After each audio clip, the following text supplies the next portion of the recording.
Hello guys, আপনারা সবাই কেমন আছেন? আশা করি অনেক অনেক ভালো আছেন। তো আপনাদের দোয়া আশীর্বাদে আমরাও ভালো আছি। তো আজকে নতুন আর একটি ছোট্ট ব্লগ নিয়ে আপনাদের সামনে হাজির হলাম। আজকে হচ্ছে রান্না করব আমাদের গ্রাম অঞ্চলে হচ্ছে এগুলোকে নেটাপাটা শাক বলে, আর হচ্ছে আপনার কি বলেন জানি না। এটা হচ্ছে পাঁচমিশালি শাক কি মানে শাকটা তো আমি চুলায় দিয়ে ফেলেছি, সেজন্য দেখাতে পারছি না। তো বোধহয় আমি কোনো একটা রিলসে দিয়েছিলাম। তো যাই হোক, আজকে এই শাক রান্না করব আর হচ্ছে ফুলকপি আলু দিয়ে একটা মাছের ঝোল রান্না করব। এবছরে হচ্ছে শীতের দিনটা চলে গেলেও ফুলকপির দিনও প্রায় চলে যায় ভাব। রুই মাছ দিয়ে বা যে কোনো একটু বড় মাছ দিয়ে যে একটু ঝোল রান্না করব, সেটা আসলে পরিস্থিতি হয়ে ওঠে নাই। যাই হোক, তো আজকে গতকালকে ছোট্ট একটা মাছ এনেছিলাম, মানে ওটা হচ্ছে রুই মাছই, কিন্তু রুই মাছের যে বড়টা সেটা আনতে পারিনি, সেটা অনেক দাম ছিল। তাই হচ্ছে ছোটোটা এনেছিলাম। 5 পিস না 6 পিস হয়েছে, মাথা লেজ সহ। তো যাই হোক, ওটা দিয়ে একটা ফুলকপি আলু দিয়ে ঝোল রান্না করব, সাথে পেঁয়াজের কালি দিয়ে। এটা হচ্ছে আমার মা খুবই সুন্দর রান্না করতো, মায়ের রেসিপি এটা। আমি তো কোনোটা দিয়ে মানে নতুন নতুন রেসিপি বা এগুলো করতে পারি না, আসলে ওগুলোর সামর্থ্য নাই। নতুন কিছু তৈরি করতে গেলে অবশ্যই বাজারে যেতে হয়, এটা সেটা আনতে হয়। তো আমার ঘরের ভিতরে যে আইটেমগুলো আছে ওগুলো দিয়ে আমি রান্না করি, মানে যখন যেটা রান্না করি সেটাই আপনাদের সাথে শেয়ার করার চেষ্টা করি। তো যাই হোক, এই যে দেখেন আমি রুই মাছটা এনেছিলাম। এই যে এটা বোধহয় একটু অন্ধকার অন্ধকার হচ্ছে, আসলে রাত্রিবেলা রান্না তো, কারণ দিনের বেলা গ্যাস থাকে না। তো যাই হোক, এই যে দেখেন মাছটা আমি ভালো করে এমনিতেও ধুয়ে রেখেছিলাম। তো হচ্ছে আজকে আবার 2বার একটু ধুয়ে নেব, জলটা ভিজিয়ে রেখেছিলাম মাছটা অনেকক্ষণ ধরে। মাছটা আমার ভালো করে ধোয়া হয়ে গেছে। আসলে ধোয়া টোয়া সব কিছু দেখাতে গেলে আপনাদের ভিডিওটা হচ্ছে একটু লেন্দি হয়ে যাবে, এই জন্য ভালো করে ধুয়ে নিয়েছি। এখন হচ্ছে এই যে দেখেন হলুদের গুঁড়া, মরিচের গুঁড়া আর হালকা একটু ধনিয়া গুঁড়া নিয়ে একটু মাছটা একটু মেখে রেখে দিব রেস্টে। আর হচ্ছে 2 পাশে চুলা জ্বালালেও ধরবে না, এই জন্য ওই যে দেখেন আমি এক চুলায় যে রান্না করতেছি, তারপর যে দেখেন আমার চুলার আজের ইটা। তো যাই হোক, অল্প আঁচ, ওই যে দেখছেন চুলার জালটা। তো এখানে আলু কেটে রেখেছি। এখন কিন্তু রাত্রি বাজে 10টা, তারপরও গ্যাস নাই। তো কিছু তো করার নাই বন্ধুরা।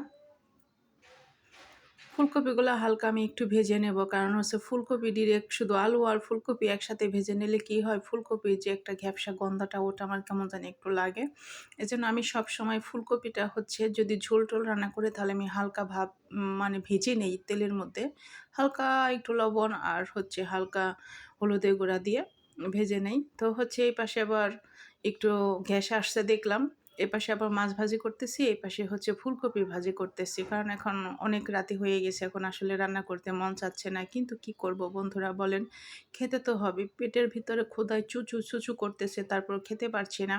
যতই বিস্কিট বুস্কিট চিড়ামুড়ি খাই না কেন, ভাত কিন্তু লাগবেই, বাঙালি বলে কথা, তাই না? আমার তো ভাত লাগে। আর হ্যাঁ বন্ধুরা, আমি কিন্তু ভাত খেতে খুবই পছন্দ করি, কিন্তু দুর্ভাগ্যবশত আমার হচ্ছে ডায়াবেটিক্স। ভাত আমি 3 বেলা খেতে পারি না, কিন্তু আমার মনে হয় আমি ভাত 5 বেলাই খেতে পারবো। সকালে খাবো, আবার খাবো, দুপুরে খাবো, আবার খাবো। মানে আমি মাছে ভাতে মানে পুরোই মানে ফিদা। আমার খুবই ভালো লাগে খেতে, কিন্তু হচ্ছে আহ খেতে পারি না। তো যাই হোক, আল্লাহ যেভাবে যাকে যেখানে রেখে খুশি ওভাবেই তো থাকতে হবে। তো হচ্ছে এগুলো হচ্ছে বন্ধুরা যে মরিচ ব্লেন্ডার করে রেখেছি, আর ওখানে হচ্ছে একটু জিরের গুঁড়ো আর একটু গরম মসলা গুঁড়ো, ঠিক না, এগুলো ব্লেন্ডার করে রেখেছিলাম। তো ফুলকপিটা প্রায় হয়েই যাবে হালকা, মানে মানে কোনো রকম শুধু ভেজে নেব, যাতে হচ্ছে গন্ধটা না থাকে। আমার কাছে না ফুলকপির একটা গন্ধ লাগে, যেটা একটু তেলে ভেজে নিলে ওটা আর থাকে না। যদিও এটা আমার ব্যক্তিগত মতামত, ব্যক্তিগত অনুভব, জানি না আপনাদের কাছে কেমন লাগবে। হয়তো বা আপনারা কেউ কোনো মানে খারাপভাবে নেবেন না, আসলে সবার রুচি ভালো লাগা তো এক না। তো যাই হোক, এখন আমি একটু নেড়ে চেড়ে নিচ্ছি বন্ধুরা। বন্ধুরা জানেন আমার ভিডিওগুলো কেন যে ভিউ হয় না, অনেক কষ্ট করে ভিডিও করি, ভিউ হয় না, এই জন্য মনটা খুবই খারাপ। আপনারা সবাই আমার জন্য দোয়া করবেন, আশীর্বাদ করবেন, যেন আমার ভিডিওতে একটু ভিউ আসে। তো এই যে মাছগুলো দেখেন আমার ভাজা হয়ে গেছে, মাছগুলো রেখে দিয়েছি। তো এখন ভাবলাম যে যেহেতু একটা তরকারি হবে এখন, তাহলে আর 2 চুলায় দেবো না। 2 চুলায় দিলে কি হয়, মানে চুলার যে তাপটা সেটা কমে যায়। এজন্য একটা বন্ধ করে দিছি, এখন আরেকটাই করে নিচ্ছি। এক চুলা জ্বলতেছে। যে দেখেন মাছগুলো কিন্তু খুব কড়া করে ভেজেছি। আমার মাছ অল্প ভাজি হলে আমি খেতে পারি না, সেটা ছোট মাছই হোক বড় মাছই হোক। অনেকেই হয়তো বা ছোট মাছ হলে ভাজেন না, ডিরেক্ট তরকারিতে দিয়ে দেন। কিন্তু আমার মাছ ভাজবে কোনো কথা নাই। তো বন্ধুরা হচ্ছে আমার পাশের বাসায় কাজ চলতেছে। আমি অনেক চেষ্টা করতেছি শব্দটা যাতে আপনার কাছে না আসে, তারপরেও শব্দ আসতেছে, কিন্তু কিছু করার নাই। আপনারা আমাকে ক্ষমা দৃষ্টিতে দেখবেন।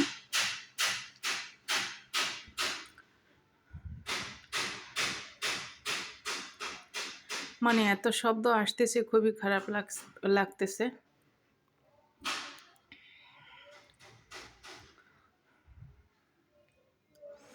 এখন আমি হচ্ছে একটু আলুগুলো ভেজে নেব। নতুন আলু তো একটু ভেজে নিলে ভালো লাগবে। সুন্দর করে একটু ব্রাউন ব্রাউন কালার ভেজে নিলে পরে আলু আর ফুলকপি দিয়ে বেশ ভালো লাগে।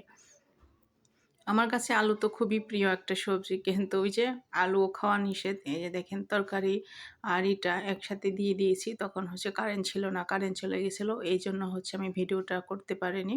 তো যাই হোক, আপনারা অবশ্যই বুঝতে পেরেছেন আলু আর ফুলকপি একসাথে। এই যে দেখেন তরকারিটা প্রায় আমার হয়ে যাওয়া, কারণ ফুলকপি ভেঙে গেলে তরকারি দিয়ে আমার কেমন একটা একটু আস্তে আস্তে গন্ধ গন্ধ লাগে। এই যে দেখেন, এই জন্য ফুলকপিটা না একটু মানে শক্ত শক্ত একদম যে মানে গলে একদম প্যান্সে হয়ে যাবে, ওটা আমি খেতে পারি না। তো হচ্ছে ফুলকপিটা একটু ডাঁটো ডাঁটো থাকবে, আমি গ্রাম অঞ্চলের ভাষায় বললাম যে ডাঁটো ডাঁটো থাকবে, একটু শক্ত শক্ত থাকবে, যেটাকে বোঝায় আপনার হয়তো অনেকে বুঝতে পারবেন না যে ডাঁটো শব্দ আবার কোন ধরনের শব্দ। তো যাই হোক, এখন তরকারিটা প্রায় হওয়ার দিকে, একটু পরে আমি মাছগুলো দিয়ে দিব, ভেজে রাখা মাছগুলো দিয়ে দিব। আর এই যে দেখে তরকারির কালারটা কিন্তু সেই সুন্দর আসছে, দেখেই কিন্তু বোঝা যাচ্ছে তরকারিটা সম্ভবত একটু ঝাল কম কম। আসলে আমি ঝাল কমই দিয়েছি, আগে প্রচুর পরিমাণে ঝাল খেতাম, এখন আমি ঝাল খেতে পারি না। ঝাল খেলেই আমার কেমন যেন লেগে যায়, বুক ব্যথা ওঠে, পেট ব্যথা হয়। তো এই যে দেখেন তরকারির কালারটা একদম কাছ থেকে দেখাচ্ছি, সেই খুব সুন্দর একটা ইয়াম্মি ইয়াম্মি কালার আসছে। আপনাদের কাছে কেমন লাগবে আমি জানি না বন্ধুরা, আপনারা সবাই কমেন্ট করে জানাবেন। আমার কিন্তু আর তস সইছে না, আমার মনে হচ্ছে যে কখন তরকারিটা হবে, তারপর গরম গরম ভাত দিয়ে আমি খেয়ে নেব। তো এখন তরকারিটা হয়ে গেছে, এখন মাছগুলো দিয়ে দিচ্ছি। মাছগুলো দেবার 2-3 মিনিট পরেই নামিয়ে ফেলবো, কারণ জিরা গরম মশলার সাথে সাথেই দিয়ে দিব, একটা বলক আসলে তরকারিটা হয়ে যাবে। দেখেন ধোঁয়া উঠতেছে আর তরকারি খুব সুন্দর একটা স্মেল আসছে, সেটা হয়তো বা আপনারা অনুভব করতে পারতেছেন। তো এই যে দেখেন তরকারি কালারটা খুবই সুন্দর একটা কালার আসছে, আমার কাছে বেশ ভালো লাগছে। এখন একটু নাড়াচাড়া দিয়ে জিরে গরম মশলাগুলো দিয়ে নামিয়ে ফেলবো, তাহলে আমার তরকারিটা হয়ে যাবে। দেখেন তরকারির কালারটা একদম কাছ থেকে দেখানোর চেষ্টা করতেছি।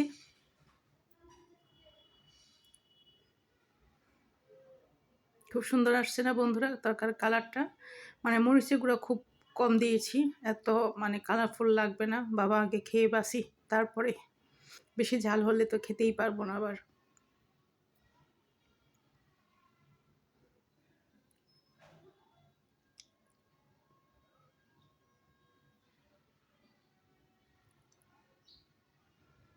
এখন তরকারিটা হয়ে গেছে, নাড়া দিয়ে দিচ্ছি।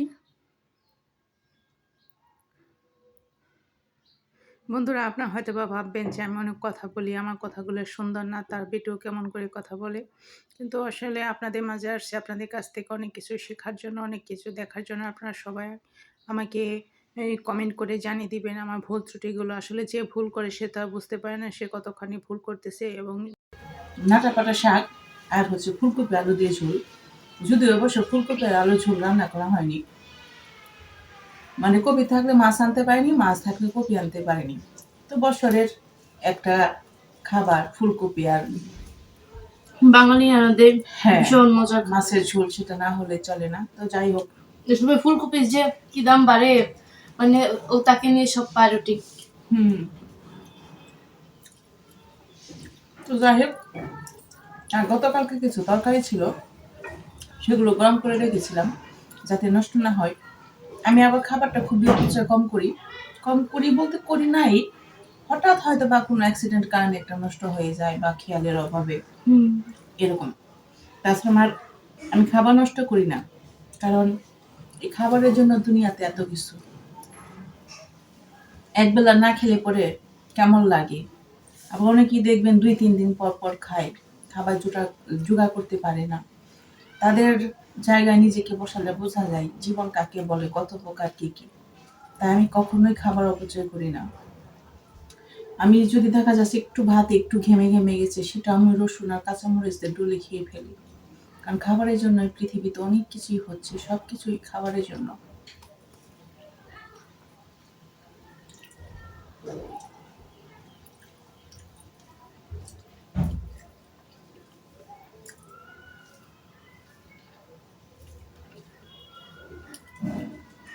তো একটু দুধ তো খাই, সেটা আপনারা জানেনই। তো আস্তে আস্তে খাই, আর খেতে অনেক দেরি হয়।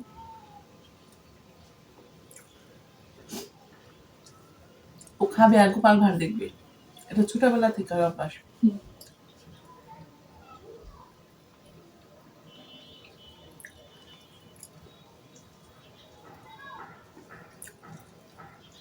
বাসি তরকারি কিন্তু আলাদা একটা মজা আছে। গরম ভাত দিয়ে বাসি তরকারি আলাদা মজা, খেতে অন্যরকম লাগে। আপনারা হয়তো অনেকেই বলবেন আমরা বাসি তরকারি খাই না। আমি খাই, আমি খুবই গরিব মানুষ।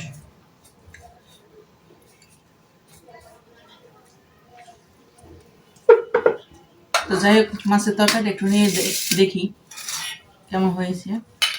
তৃষা আবার মাছের মাথা খায় না, কেমন জানি লাগে। সবসময় মাছের মাথা আমি খাই। আমি আবার মাছের মাথা খুবই পছন্দ করি। মাছের মাথা না খেলে আমার মনে হয় কি আমি যেন মাছ খাইনি এরকম লাগে। আর আমার মাংসের লেগ পিস না হলে এরকম।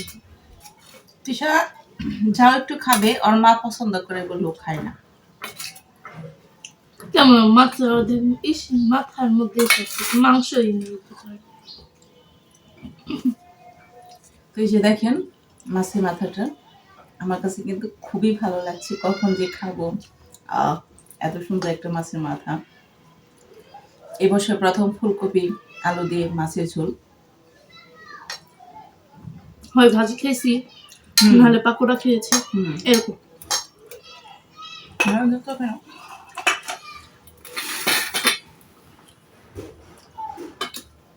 তরকারিটা বেশ মজা হয়েছে, দেখতেই তো সুন্দর লাগতেছে। ঝাল কম দিয়েছি। সেদিনের ঝোলটাও মজা ছিল, ঝাল কম দিচ্ছে। আসলে ঝাল কম খাওয়া ভালো। আগে প্রচুর ঝাল খেতাম, এখন ঝাল খেলেই পেট ব্যথা করে, গলা ব্যথা করে।